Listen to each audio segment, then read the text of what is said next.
Makin masif, demo mahasiswa tuntut pemakzulan Presiden Jokowi kian meluas. Jokowi kalang kabut dan panik atau bakal lengser? Halo, selamat datang di channel Redaksi Jurnal. Kesan dari pemakzulan Jokowi sendiri sepertinya dari teman-teman media dan juga berita tahu bahwasannya pada saat ini pun pada saat bulan lalu ataupun tahun lalu itu sempat ada konstitusi pelecehan konstitusi terkait dengan pencalonan anaknya Jokowi yaitu Gibran Rakabuming Raka. Dan pada permasalahan itu pun sudah terlihat gitu loh bahwasannya memang di situ ada pelanggaran etik dan di situ pun ketua Mahkamah Konstitusinya adalah Anwar Usman yang mana itu adalah menantunya Jokowi itu sendiri. Nah makanya dari permasalahan itu pun berlanjut hingga dengan saat ini. Kita menolak adanya politik dinasti yang terjadi pada hari ini. Pemerintah seakan terbuka begitu jelas melakukan politik dinasti. Praktik-praktik pada hari ini tuh terlihat sangat jelas gitu. Ini jelas bagi anak-anak muda itu menimbulkan kemarahan, apalagi jelas bahwa pengangkangan terhadap nilai-nilai moral etika itu semakin kasat mata. Karena itulah seperti saya katakan, teori frustrasi, karena kita mengajarkan kepada mahasiswa tentang kebenaran, kita tidak berbohong, tapi kenyataannya kok yang terjadi seperti itu, tapi dosennya malah digila dikatakan bahwa diatur partisan, itu bagi saya aneh sekali gitu. Buat saya aneh sekali. Ya. Sehingga ini menimbulkan kemarahan dari mereka. Ada sebuah teori namanya teori frustrasi agresif. Sekarang mahasiswa sudah melakukan 10 tuntutan, diantaranya pemakzulan. Kalau terjadi pemakzulan, dalam sejarah tercatat bahwa ada presiden lulusan UGM mengalami pemakzulan, dan itu memalukan buat kami. Ratusan mahasiswa dari berbagai kampus melakukan aksi demonstrasi di Jakarta, Rabu 7 Februari. Para mahasiswa itu menuntut pemakzulan Presiden Jokowi. Aksi demonstrasi mahasiswa berawal dari Tugu Reformasi Universitas Trisakti Jakarta Barat dan bergerak menuju Istana Negara Jakarta Pusat. Dalam pamflet yang tersebar, terdapat sejumlah isu yang disuarakan dalam aksi tersebut, yaitu soal kecurangan pemilu, korupsi, kolusi, dan nepotisme, agraria, monopoli sumber daya alam, lingkungan, biaya pendidikan dan kesehatan yang mahal, kebebasan sipil, keadilan ekonomi dan gender, kekerasan aparat dan produk hukum bermasalah.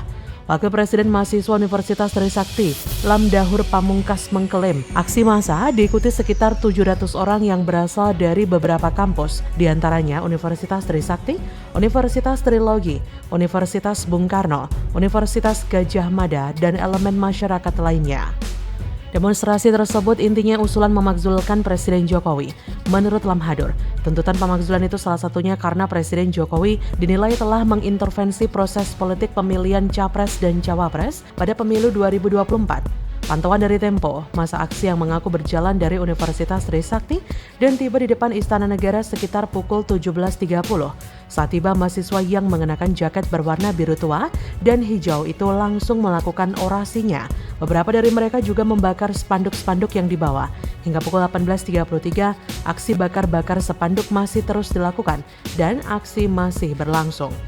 Salah seorang mahasiswa Universitas Trisakti, Kevin, dalam orasinya di depan Istana Negara mengatakan, para guru besar di berbagai universitas di Indonesia sudah menyatakan sikap mengkritik kinerja Jokowi dan meminta agar Jokowi netral selama pemilu 2024. Dalam orasinya, mahasiswa itu juga mengatakan, Jokowi telah melakukan perampasan ruang hidup di sejumlah wilayah demi kepentingan oligarki. Jokowi dan barisannya kini memang sedang mencoba menantang rakyat yang diwakili oleh kaum cerdik cendekia dengan memanfaatkan jabatan, pengaruh, dan sisa-sisa kekuatan menjelang masa coblosan yang mendekat plus sentimen negatif yang semakin tinggi mengarah ke pemerintah dan kubu Prabowo Gibran. Kondisi ini jelas memunculkan dilema bagi Jokowi, mau mundur tapi sudah kepalang tanggung. Tapi kalau mau nekat dan keras kepala, resikonya mungkin tak akan sebanding dengan tujuan apapun yang hendak dicapai oleh Jokowi dan para kroninya, yang bagi kita sama sekali jauh dari ikhtiar membuat negeri ini lebih baik. Demokrasi Indonesia sudah menuju ke masa suram. Praktik busuk yang memanfaatkan ruang demokrasi itu sendiri membuat suara rakyat, suara Tuhan menjadi cacat. Cara-cara tak beretika dimanfaatkan sebesar-besarnya demi meraih suara yang sama sekali tidak mengikut sertakan sisi edukatif, pembodohan dan kebodohan yang masif.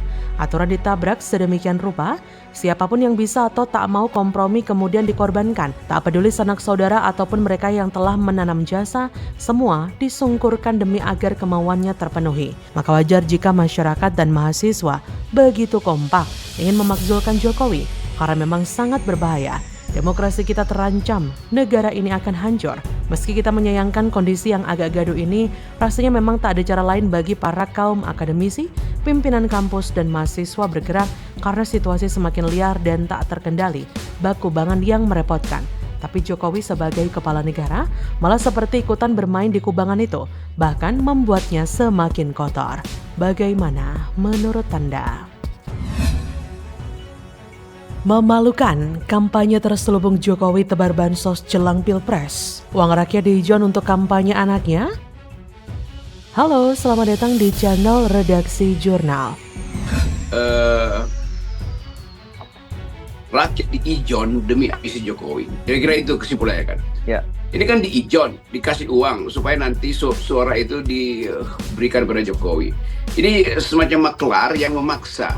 Kalau maklar masih mending lah, ini kan maklar kekuasaan, jadi semua peralatan dia kerahkan tuh. Nah kita membayangkan bagaimana sejarah akan ditulis nanti bahwa satu pemilu yang di ujung masa Pak Jokowi, ternyata Jokowi hanya bertindak sebagai maklar, bukan negarawan itu.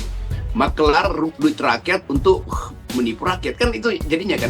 Dan lebih gilanya lagi, bansos yang menjadi senjata ampuh Jokowi untuk menaikkan popularitas Prabowo itu semakin masif dikucurkan. Bahkan Jokowi dikabarkan merapel bansos yang harusnya dikucurkan sampai bulan Maret, dipampatkan semua di bulan Februari, bulan pemilihan. Dan bansos itu banyak diklaim oleh tim ses Prabowo sebagai bansos Jokowi. Padahal bansos itu adalah bantuan sosial yang menggunakan uang negara dan bukan uang pribadi. Semua fakta kecurangan itu semakin membuka mata masyarakat bahwa telah terjadi berbagai kecurangan untuk hanya sekedar memenangkan Prabowo di Pilpres kali ini. Persiapan dia itu memang tidak sempurna tuh, karena itu dia mau sempurnakan dengan memanfaatkan kekuasaan terakhir atau sisa kekuasaan yang masih dia miliki kan. Kalau Pak Jokowi itu betul-betul seorang player politik, pakai kemampuan dia untuk hegemoni itu, bukan dengan hegemoni artinya tanpa urusan material dia bisa poles pikiran rakyat supaya memilih anaknya kan. Misalnya dengan terus menggaungkan IKN bagus, generasi baru itu akan tumbuh. Kalau itu yang dia lakukan ya oke, tapi bukan dengan cara kasar. Ini kan namanya kasar kan. Merampas uang rakyat dan dikembalikan pada rakyat seolah-olah itu hadiah tuh. Presiden Joko Widodo memberikan bantuan sosial tambahan berupa bantuan langsung tunai BLT tahun ini. Anggarannya sebesar 11,2 triliun untuk 18,8 juta keluarga penerima manfaat atau KPM, sebesar Rp200.000 per bulan per KPM untuk periode Januari, Februari, Maret. Namun, nantinya pencairannya dirapel pada Februari sehingga masyarakat akan menerima Rp600.000 sekaligus. BLT terbaru ini ibarat tahu bulat yang digoreng dadakan. Terlebih bantuan diberikan di tengah masa kampanye Pilpres 2024 sehingga menimbulkan berbagai persepsi. Pasalnya, putra sulung Jokowi, Gibran Rakabuming Raka, menjadi salah satu cawapres. Munculnya BLT baru ini seolah kampanye terselubung Jokowi untuk memenangkan paslon capres-cawapres tertentu. Dalam hal ini, Prabowo Gibran, BLT yang muncul dadakan ini seperti tahu bulat yang digoreng dadakan sehingga ketika dimakan masih hangat. BLT baru ini akan terasa lebih enak bagi masyarakat, terutama yang menerima. Mereka tidak akan peduli bila BLT ini mendadak dan kental nuansa politik. Sikap kritis mereka akan tiba-tiba lenyap karena kebagian uang yang jumlahnya lumayan yaitu Rp600.000.